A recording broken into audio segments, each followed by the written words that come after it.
Assalamualaikum warahmatullahi wabarakatuh. Perkenalkan, nama saya Syahid Badar Kolal Faridzi. Saya mahasiswa dari Universitas Siber Asia.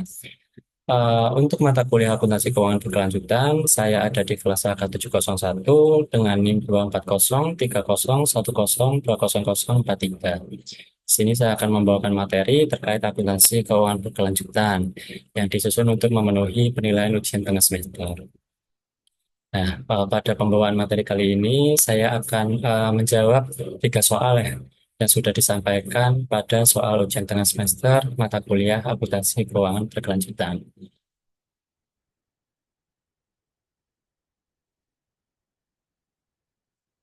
Langsung saja pada pertanyaan yang pertama, yaitu perbedaan terminologi tentang keberlanjutan.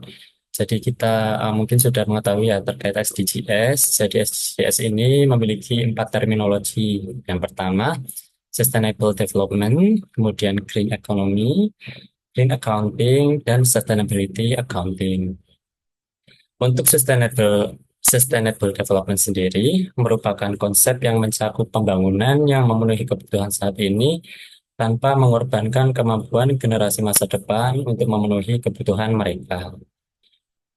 Nah, fokus dari Sustainable Development ini adalah terkait tiga pilar utama ya, yaitu ekonomi, sosial, dan lingkungan. Untuk green economy sendiri merupakan ekonomi yang mendukung pembangunan berkelanjutan dengan mengurangi resiko lingkungan dan kekurangan sosial. Jadi, green economy ini menekankan pada investasi dalam energi terbarukan, pengurangan emisi karbon, dan penciptaan lapangan kerja baru.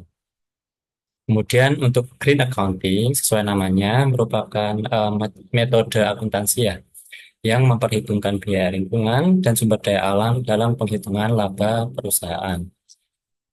Green accounting ini meliputi pengakuan dan pelaporan dampak lingkungan yang nanti akan disampaikan dalam laporan keuangan perusahaan. Kemudian sustainability accounting itu merupakan sistemnya ya, sistem pengukuran dan pelaporan kinerja berkelanjutan perusahaan dalam aspek sosial, ekonomi, dan lingkungan. Tiga pilar utama tadi. Nah, yang bertujuan untuk memastikan bahwa perusahaan beroperasi secara transparan dan bertanggung jawab terhadap keberlanjutan. Lanjut, untuk pertanyaan yang kedua adalah terkait perbedaan Corporate Social Responsibility atau CSR dan Sustainability Accounting ya. Sebenarnya untuk definisi sustainability accounting kan sudah disampaikan pada pertanyaan pertama, tapi nanti ini akan dibandingkan dengan apa itu CSR. Jadi di sini saya akan membandingkannya dalam empat aspek. Yang pertama itu fokus utamanya, kemudian tujuannya, kemudian pengukurannya, dan contohnya. Nah, untuk CSR ini sebenarnya merupakan komitmen perusahaan ya untuk beroperasi secara etis dan bertanggung jawab terhadap masyarakat dan lingkungan.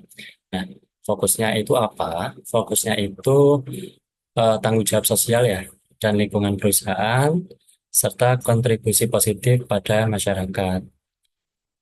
eh, Tujuannya sendiri itu untuk meningkatkan kesejahteraan sosial dan lingkungan melalui program-program yang spesifik. Nah, bagaimana cara mengukurnya? Untuk CSR ini sebenarnya tidak bergantung pada angka ya atau laporan. Jadi lebih ke aksi atau tindakan nyata. Contohnya apa? Contohnya ada program-program sosial, pendidikan, atau bantuan lingkungan langsung kepada masyarakat. Kemudian apa itu sustainability accounting? Tadi sudah disampaikan, yaitu pengukuran dan pelaporan kinerja berkelanjutan perusahaan dalam aspek sosial, ekonomi, dan lingkungan ya. Jadi nanti fokusnya itu pengukuran dan pelaporan kinerja keberlanjutan ini nanti disusun secara sistematis, baik secara finansial maupun non-finansial. Di sini nanti mengintegrasikan tiga pilar utama tadi ya, sosial, lingkungan, dan ekonomi dalam laporan keuangan. Nah, untuk tujuannya sendiri, eh, sustainability accounting ini untuk mengintegrasikan keberlanjutan dalam laporan keuangan dan bisnis secara keseluruhan. Berbeda dengan CSR ya, untuk sustainability accounting ini bisa diukur secara sistematis dalam laporan kinerja, nah, yang nanti dapat dievaluasi secara finansial dan non-finansial. Untuk contohnya sendiri, nanti perusahaan mengeluarkan laporan tahunan yang melaporkan dampak lingkungan, sosial, dan ekonomi yang terukur dan transparan untuk pemegang saham maupun masyarakat ya. Jadi kesimpulannya, CSR ini lebih berorientasi kepada kegiatan sosial langsung ya. Sementara sustainability accounting ini lebih pada pengukuran dan pelaporan kinerja keberlanjutan secara menyeluruh. Seperti itu. Nah, untuk pertanyaan yang ketiga adalah terkait penerapan CSR di Indonesia. Jadi di sini disuruh untuk menyebutkan dua ya. Di sini saya mengambil dua perusahaan, yaitu PT Unilever Indonesia dan PT Bank Mandiri. Masing-masing perusahaan memiliki programnya masing-masing ya. Untuk Unilever ini ada namanya USLP, USLP atau Unilever Sustainable Living Plan. Kemudian untuk Bank Mandiri sendiri ada program TJSL Mandiri. TJSL ini tanggung jawab sosial dan lingkungan. Nah, untuk Unilever ini programnya itu berfokus pada pengurangan dampak lingkungan, pengelolaan air, dan pengembangan komunitas lokal melalui berbagai inisiatif dan inovasi ya. Untuk Bank Mandiri sendiri, programnya itu meliputi kontribusi nyata terhadap masyarakat dan lingkungan sekitar melalui berbagai kegiatan yang mendukung peningkatan kesejahteraan masyarakat, pengelolaan lingkungan yang berkelanjutan, serta pengentasan kemiskinan.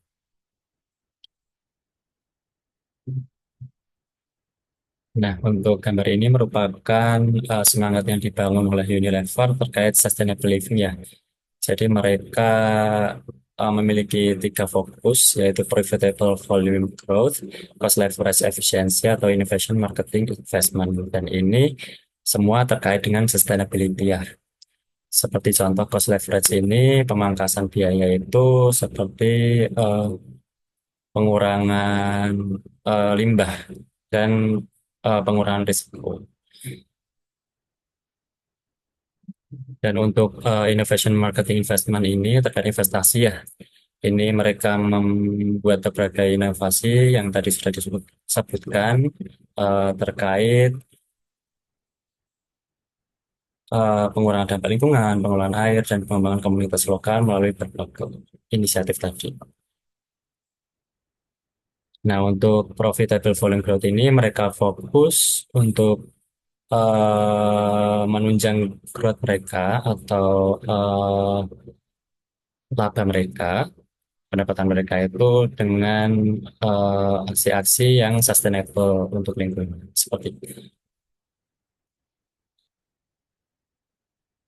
Nah, ini contoh untuk berbagai ini ya, aspek-aspek yang disasar oleh Unilever terkait program SDGs mereka. Ini sebenarnya saya ambil dari eh, summary ya, summary-nya Unilever terkait program SDGs mereka. Jadi di sini mereka membahas terkait health and hygiene, kemudian eh, gimana pengaruhnya terhadap eh, air ya di lingkungan perusahaan, kemudian nutrisi, kemudian limbahnya, packagingnya, kemudian kesempatan kepada perempuan untuk menjadi bagian dari mereka, kemudian gas, dan lain-lain. Nah, USLP ini merupakan inisiatif global ya dari Unilever yang diluncurkan pada tahun 2010 dengan tujuan untuk meningkatkan keberlanjutan dalam operasional dan produk mereka, serta memberikan dampak positif bagi masyarakat dan lingkungan. Program ini tadi sudah disampaikan berfokus pada tiga pilar utama, tapi ini lebih ke aksinya ya, yaitu mengurangi dampak lingkungan, meningkatkan kesejahteraan sosial, dan mendukung pertumbuhan bisnis yang inklusif dan berkelanjutan. Nah, USLP ini memiliki beberapa aspek utama, yaitu yang pertama mengurangi dampak lingkungan melalui pengurangan emisi karbon, pengelolaan sumber daya alam, dan pengelolaan sampah dan kemasan. Untuk meningkatkan kesejahteraan sosial, mereka memberdayakan perempuan, memberdayakan petani dan komunitas, dan fokus pada program-program yang mendorong perilaku hidup sehat dan kebersihan.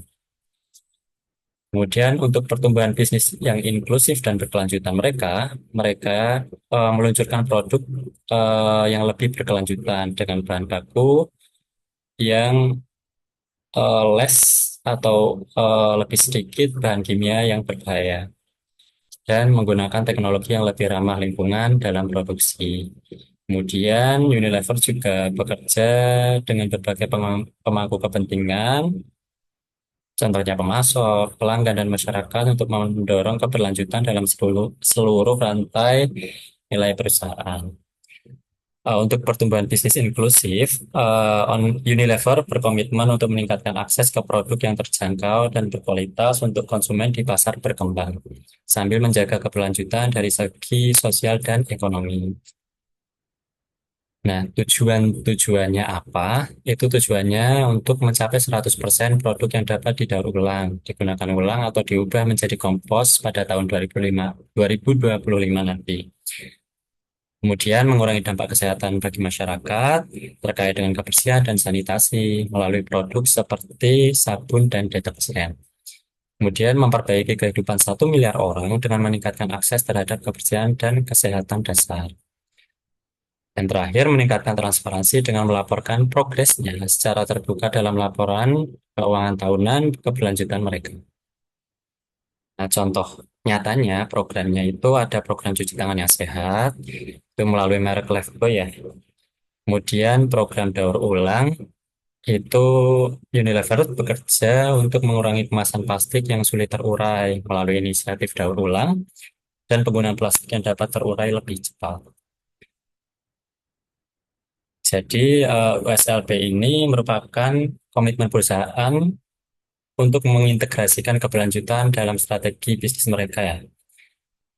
Jadi program ini tidak hanya berfokus pada dampak lingkungan, tapi juga pemberdayaan sosial ekonomi dengan tujuan untuk menciptakan dunia yang lebih adil dan berkelanjutan. Nah, untuk Mandiri sendiri, itu ada program PCSL. Di sini bisa dilihat bahwa programnya ini juga terkait dengan UMKM ya, seperti membangun infrastruktur, membangun SDM-nya, membangun komunitasnya, dan membangun gimana pemasarannya.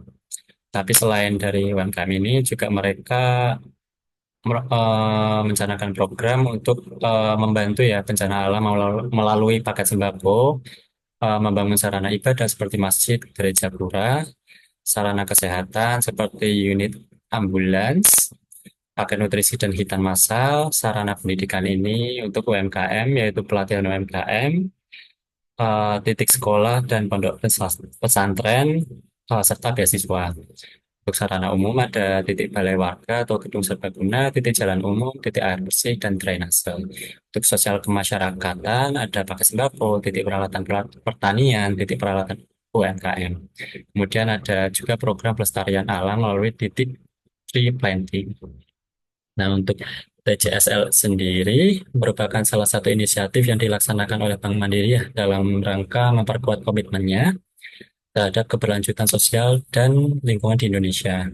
Program ini bertujuan untuk memberikan kontribusi nyata terhadap masyarakat dan lingkungan sekitar melalui berbagai kegiatan yang mendukung peningkatan kesejahteraan masyarakat, pengelolaan lingkungan yang berkelanjutan, serta pengentasan kemiskinan. Eh, Tujuannya sendiri sudah disampaikan tadi. Mohon maaf, untuk fokusnya sendiri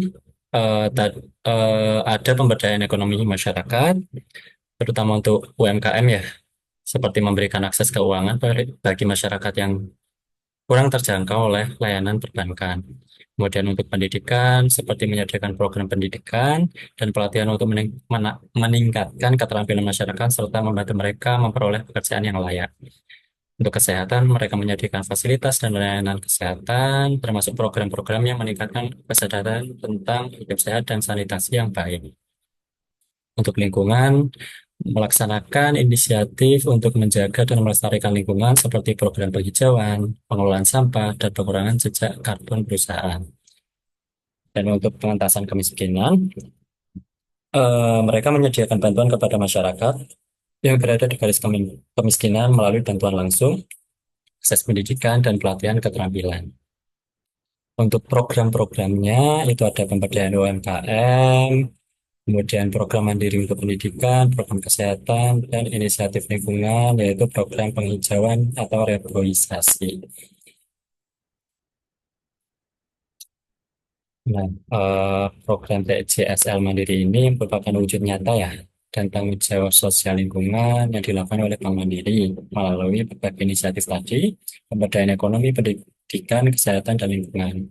Jadi Bank Mandiri sendiri berkomitmen untuk memberikan kontribusi positif bagi masyarakat Indonesia, dan mereka mengharapkan program ini mampu membantu menciptakan nilai sosial yang berkelanjutan dan mendukung pertumbuhan ekonomi yang inklusif serta pelestarian lingkungan.